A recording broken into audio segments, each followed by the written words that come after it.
మరొకసారి మీడియా సోదరులకు నమస్కారం.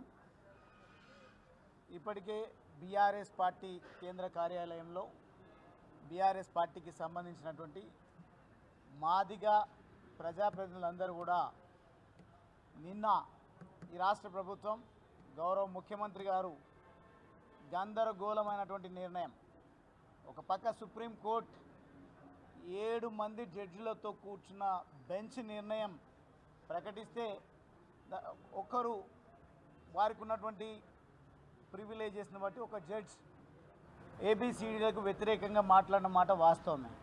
కానీ ఈరోజు అసెంబ్లీ సాక్షిగా మా కులాల మధ్య చిచ్చు రగిలించేటువంటి ప్రయత్నాన్ని ముఖ్యమంత్రి చేసినట్టుగా చాలా స్పష్టంగా అర్థమైంది. ముఖ్యంగా మా డిమాండ్ కానీ ఎంఆర్పిఎస్ డిమాండ్ కానీ మొదటి నుండి ఏబిసిడి కేటగరైజేషన్ జరగాలి అనేది.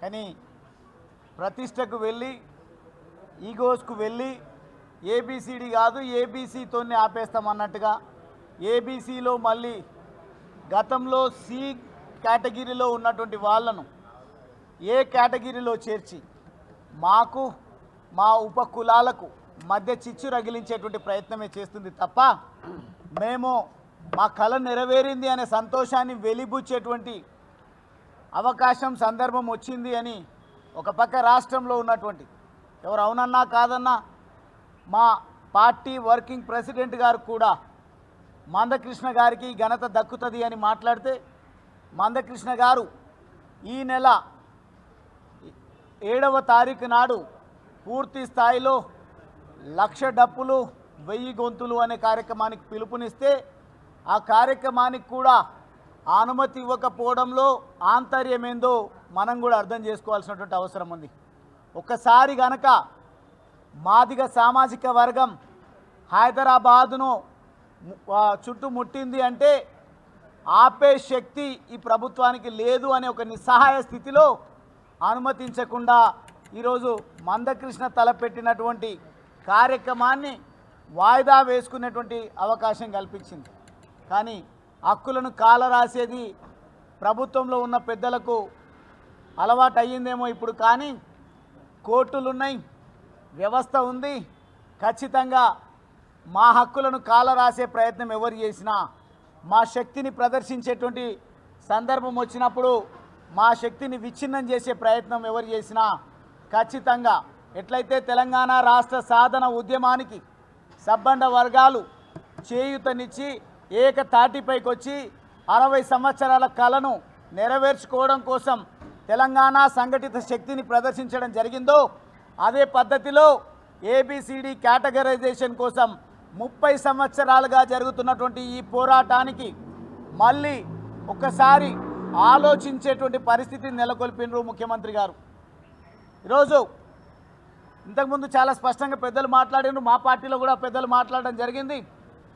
ఈరోజు ఇప్పటికే మాకున్న అవకాశాలు ఒక్క సామాజిక వర్గమే తన్నుకుపోయిందని బాధపడతా ఉంటే ఎదిగిన సామాజిక వర్గాలను వెనకబడినటువంటి పూర్తిగా అభివృద్ధికి నోచుకోనేటువంటి కేటగిరీలో ఏ కేటగిరీలో చేర్చేటువంటి ప్రయత్నం చేస్తూ దాంట్లో కొంతమంది ఎక్కడుంటే అక్కడ లబ్ధి పొందుతారు.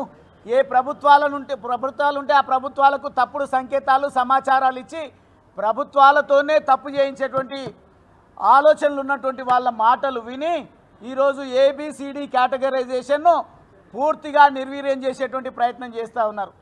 కానీ ఇప్పటి వరకు ఒక చట్టం లేకపోయి ఉండొచ్చు. ఎట్లయితే ఆర్టికల్ 3లో ప్రత్యేక రాష్ట్ర ఏర్పాటు కోసం భారత రాజ్యాంగంలో ఆర్టికల్ 3 పొందుపరిచిండ్రో అటువంటి పరిస్థితి ఏబిసిడి కేటగరైజేషన్ కోసం రాజ్యాంగంలో లేకపోయినందుకే ఇంత సుదీర్ఘ కాలం పోరాటం చేయాల్సి వచ్చింది.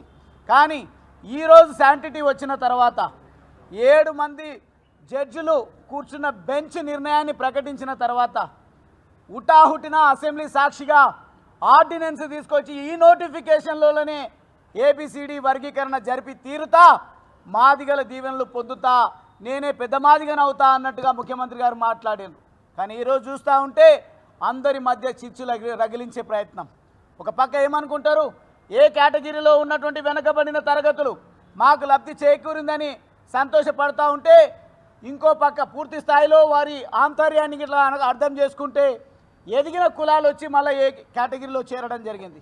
మొత్తంగా అవకాశాలను ఎవరైతే తన్నుకుపోయే శక్తివంతులు ఉన్నారో వాళ్లకు మేలు చేకూర్చే విధంగా సుప్రీంకోర్టు ఆదేశాలను పాటించకుండా ముఖ్యమంత్రి గారు కొత్త చరిత్ర సృష్టించనని జబ్బలు జరుచుకుంటా ఉన్నారు. ఇది ఎంత మాత్రం ఆమోదయోగం కాదు. ఖచ్చితంగా మరొకసారి మాదిగ సామాజిక వర్గంతో పాటుగా వెనకబడిన కులాలు ఏవైతే ఉన్నాయో అందరినీ ఏకం చేస్తాం. మరో పోరాటానికి శ్రీకారం చుడతాం. మాకు దక్కాల్సినటువంటి 11% రిజర్వేషన్ దక్కే వరకు ఖచ్చితంగా మా ఉద్యమాన్ని కొనసాగిస్తామని ఈ సందర్భంగా ఈ ప్రభుత్వానికి హెచ్చరిక చేస్తూ దయచేసి మన వర్గాలు ఎవరు కూడా ఆందోళన చెందాల్సినటువంటి అవసరం లేదు. అంత అమాయకత్వంలో మన వర్గాలు లేవు. ఖచ్చితంగా మన హక్కులను కాపాడుకోవడం కోసం మరో పోరాటానికైనా శ్రీకారం చుడదామని ఈ సందర్భంగా తెలియజేస్తూ ప్రభుత్వం ఇప్పటికైనా కళ్ళు తెరవాల్సినటువంటి అవసరం ఉంది.